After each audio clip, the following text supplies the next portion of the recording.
Hi guys, thanks for listening to Northern Transmissions. This week features Pat Grossi, aka Active Child. I had a chance to chat with Pat over the phone just after his West Coast tour. I first asked Pat about his love of singing and how he discovered it, as well as his involvement with the Philadelphia Boys Choir when he was younger.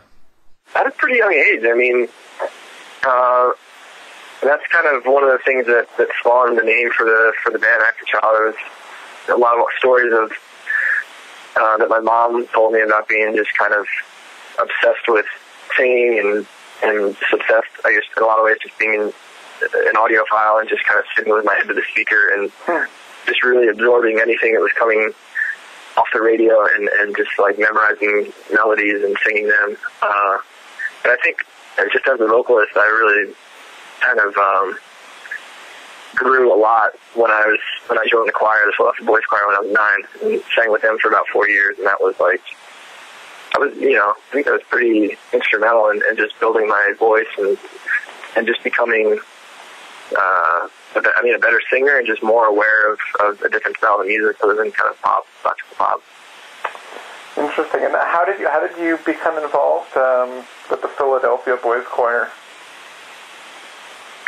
What happened? I was singing like in a choir at like my elementary school at the time, which I think a lot of people grew up doing. And then the choir director pulled me aside and she said, "Hey, man, I think you have a really nice voice. You should try to pursue this other choir, a larger choir in the city." And so I got really excited about that. And when my mom picked me up from school, I said, "Hey, will you drive me into the city? I'd like to audition for this choir." And she said, "Sure." So she drove me into Philly, and I auditioned, and I got in.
I hope you're enjoying my conversation with Active Child.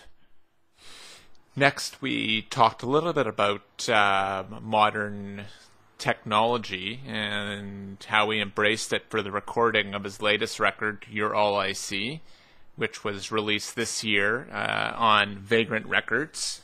We also talked a little bit about his songwriting style and the process of it. I think that's really what I think inspired me most to actually start recording music. Is I started assembling a lot of these programs and synthesizers, and I was just really excited and inspired by new sounds and new ways of like experimenting with my voice and kind of manipulating it and pitching it and using harmonizers, and there was just all these new toys to play with, and before that I had been really kind of ignorant to all that. I played just mostly guitar and harp and just was kind of, that's what I did. I'd play a song or I'd sing along with an instrument, and then suddenly I was given all these other programs and things to kind of manipulate, and it was like, wow, this is amazing, and so in a lot of ways the songs that I first recorded like on the EP were me just kind of experimenting with all these new toys that I have, and I think that just became more and more advanced as I got closer to the record, and that's where I'm at now. I think initially there were a lot of artists that I was listening to that were inspiring me electronically, like The Knife or M83 or LCD Sound System, or these different groups that were kind of doing some really cool stuff with synthesizers in their voice and creating these really kind of epic landscapes, which was what I found most inspirational. And then that was combined with me kind of doing a lot of my own just experimenting and kind of just getting lost in these different programs and spending hours and hours and hours just kind of manipulating sounds and finding things that were interesting. So I think it was a combination of what I was listening to and just being genuinely like excited about having something new. It's like recently I bought a new synthesizer and it's got all these new preset sounds in it that I've never heard before, and suddenly I'm like, wow, like I'm hearing like new melodies and new ways of kind of composing things. So it's like it's cool it's a cool time to be making music, because there's so much to play with. It's almost like overwhelming sometimes, but at the same time, it's like it's definitely something that propels you forward and makes you want to like keep writing new things. So I mean, I think it's like a million times more accessible than if say back in the day. I can't even imagine trying to, if I was working on tape machine and trying to like compose something and like gluing pieces of tape together and like editing that way. It's just like a complete nightmare to me.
that was the song Ancient I from Active Child off the record You're All I See.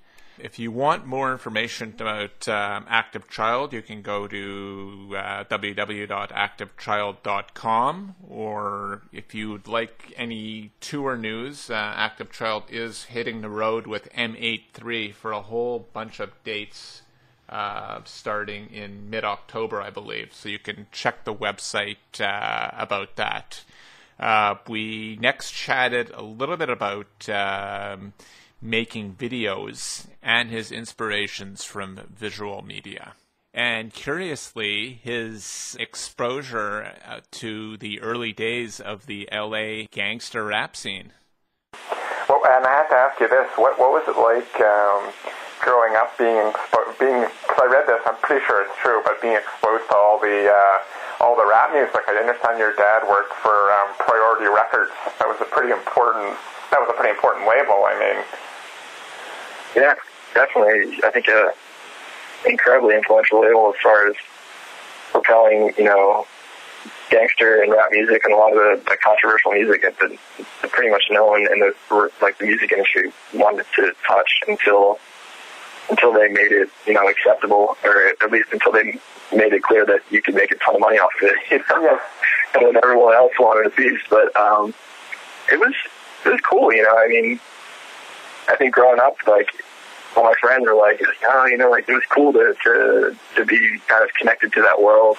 Yeah, no, it was definitely like a cool factor where I was like, yeah, I got the new 2001 Chronic, a month earlier, who wants to hear it, It was definitely something cool to have, and it's still cool to this day. It was so surprising. He's like, hey, I'm going to the Bone Thugs show. You want to come? I'm like, I mean, how many dads are there out there where you can be like, yeah, I'm going to Bone Thugs with my dad tonight? Not cool. The visual world is definitely a huge inspiration for me musically. I spend a lot of time at home, kind of using old movies and stuff like that, kind of to create moods while I'm writing and stuff like that. So visuals are big for me. Up until this point, it's been pretty much, very much like directors will send a treatment and, I'll review them and make suggestions, or whichever one I think is the strongest to go with. But up until this point, I haven't really sat down and tried to fully script out the treatment, If you'd like a bit more information about the Northern Transmissions podcast, you can check out our brand new website at www.northerntransmissions.com, wherein you can download a whole lot of other conversations I've had with various artists. You can also follow us on Twitter at Northern Trans, as well as via email at northerntransmissions@gmail.com. So, thanks again for listening. A couple of more things I talked about with Active Child. We discussed his collaboration with How to Dress Well on the track Playing House, and the future of his music, and moving in a bit more of an organic direction. That started out, I mean, we were just kind of emailing back and forth. He reached out to me a while ago, and just kind of shot me like a short email saying, hey man, I really dig what you're doing. I feel like we have a lot in common musically. We should try to do something together in the future. And I had heard his music already, and I was a fan of his as well. And so I was like, yeah, that sounds awesome, And then we were both kind of touring and busy, and we never really got a chance to catch up. And then I had some time to write for the album, in November of last year, and wrote the demo for Playing House and finished it, and I was kind of having trouble writing the second verse, but suddenly a light bulb went off, and I'm like, this is perfect. This would be perfect to just trade verses. And so I sent Tom the demo, and he sent me his verse the next day, and I was like, damn, this is perfect, And so then he coincidentally was just flying out to LA for a show at the Echo out here, and so I picked him up from the airport and went to the studio and recorded his verse before his show. at night, and that was that. Do you see yourself in the future working with a bit, maybe moving in a different direction, like using more natural instrumentation, like embracing that instead of a lot more of the modern technology? I really do. And I felt like I was kind of moving in that direction near the end of the writing process on this album. But I'm definitely fully open and very curious about pursuing, like, maybe more, like, composing more string sections and using more live recorded material instead of so much drum programming and stuff like that. So definitely, I'm hoping to pursue that more in future recordings and just trying to, keep people on their toes and keep myself on my own toes and hopefully surprise myself and surprise everyone else. I think that's what's important is to always be, excited about what you're doing and never get stuck into a corner. Thanks very much for listening to Northern Transmissions. I hope you enjoyed my conversation with Active Child, Pat Grossi. Please check out their website, www.activechild.com, for any information about the band. Any inquiries about the show, you can always email us at northerntransmissions@gmail.com. Big thank you to my new producer, engineer extraordinaire, Spencer Carson, for doing an amazing job.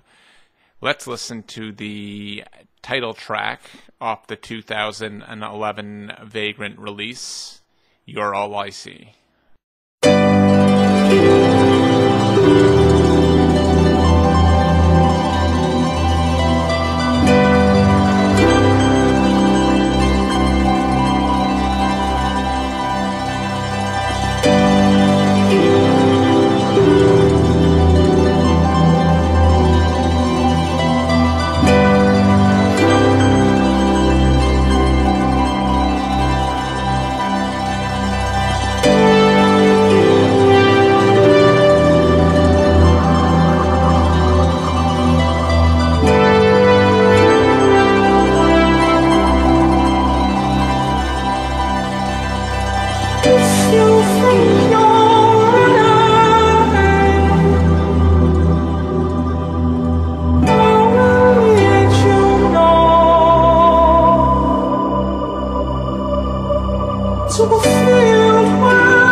So